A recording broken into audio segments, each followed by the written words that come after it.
o que acontece? Não, eu vi um argumento que estão falando aí sobre a questão de falar dos mandamentos como sendo algo pesado. Não sei se essa é a questão.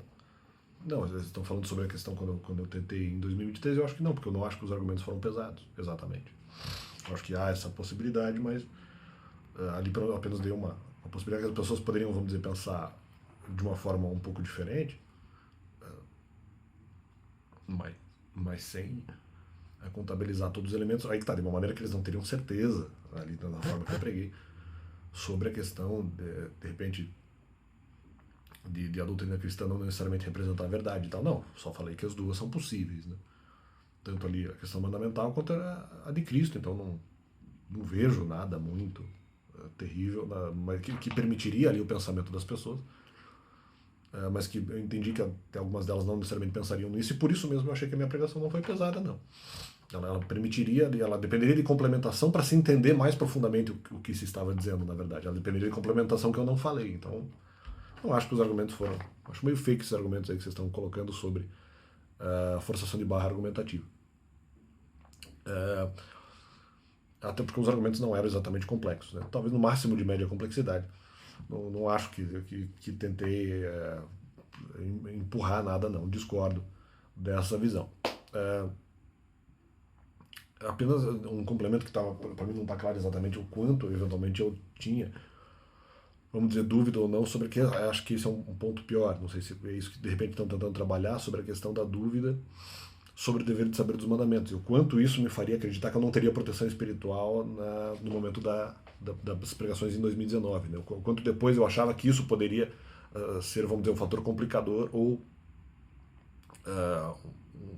um fator que comprometa, no caso, o trabalho. Então aquela coisa, óbvio que pesava dúvida sobre o dever de saber dos mandamentos, depois que eu fiquei sabendo, né? E não saber e não aplicar. Não. Eu tinha o dever de saber dos mandamentos, então eu não busquei essas informações, não busquei obedecer, vamos dizer, tanto a palavra. Então o dever de saber dos mandamentos, então dele não saber e não aplicar. Né? Consequentemente, sobre os mandamentos não saber e não aplicar. No caso especificamente, sobre se eu desobedecendo, vamos dizer, um mandamento específico, sucessivamente, isso já geraria, para mim já geraria, no caso, perda de proteção espiritual ou não e tudo mais. Porque à época eu já estava sofrendo com acusações, até sem saber exatamente, vamos dizer, todos os meus pecados. Achava que, claro, algumas coisas do Novo Testamento eu tinha como pecado, mas outras fontes, no caso, né, eu eventualmente não teria ainda, e de repente até, como eu falei, pecados por ignorância, que já é algo que eu contabilizava naquela época. Então tinha coisa que eu eventualmente eu fiz errado e nem sabia. Ok. Mas a questão justamente, mas mesmo que eu tivesse só a grande questão, um pecado por ignorância, isso me geraria algum tipo de proteção parcial, mas não total. Até porque naquela época, com outros pecados, eu já gerava dúvida, no sentido que se fosse um pecado sucessivo, eu já geraria dúvida, porque naquela época eu já tinha pecado e já não tinha proteção em todos os momentos.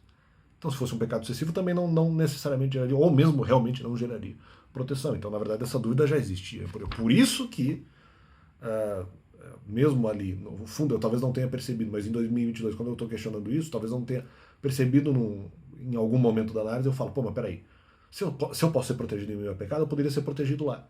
Mas a dúvida pesava no sentido, peraí, mas em outras situações, enquanto eu estava no ministério, eu já estava sofrendo. Então agora, se a situação fosse de um pecado sucessivo, não seria exatamente tão diferente assim. Haveria um pouco mais de proteção, mas não seria total, e não seria, vamos dizer, totalizante, não seria uma proteção totalizante.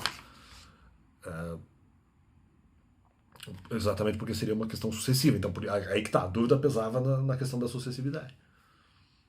Mas lá já tinha alguns pecados. Não, poderia ser sucessivo, mas não era um só. Então já não tinha proteção. Em muitas situações. A ponto de, inclusive, ou não receber respostas rápidas, ou sofrer com acusações externas. Então falei, mas se fosse só um pecado sucessivo, mas isso também, na verdade, poderia ocorrer. Né? E daí eu vi que era por conta mandamental.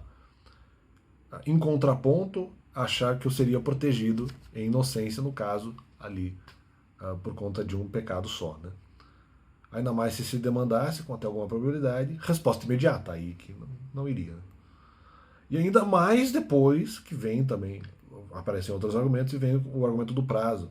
É relativizáveis que haveria argumento de longa duração, que daí iria para o saco essa questão, né? Que seria, no fundo, a confirmação. Mas, no começo, antes ali de, vamos dizer assim, se eu recebesse a questão do aumento dos mandamentos estando no ministério, vamos dizer, no início ali de 2020, o que inclusive não se sabe se isso realmente aconteceria em eu prosseguindo ou em eu continuando no ministério. Então fica esse complemento aí, né? De que é óbvio que pesava a dúvida, tanto pela situação real, do que já acontecia lá, como depois, justamente, o que confirmou isso foi que depois, quando, mais uma confirmação, que foi quando a tentativa de fazer a pregação, em 2022, eu sinto medo de não ser protegido. Eu falo, não, mas então se lá é pecado excessivo, lá também eventualmente ocorreria essa situação de, de por um pecado, mesmo que eu não soubesse, mas não importa, né? Porque não haveria proteção, mesmo eu sentiria que não haveria proteção, já que o pecado seria sucessivo. Mas se aqui eu pequei menos e tenho medo, imagine lá que então a quantidade seria maior. Então apenas esse complemento do canal e vai.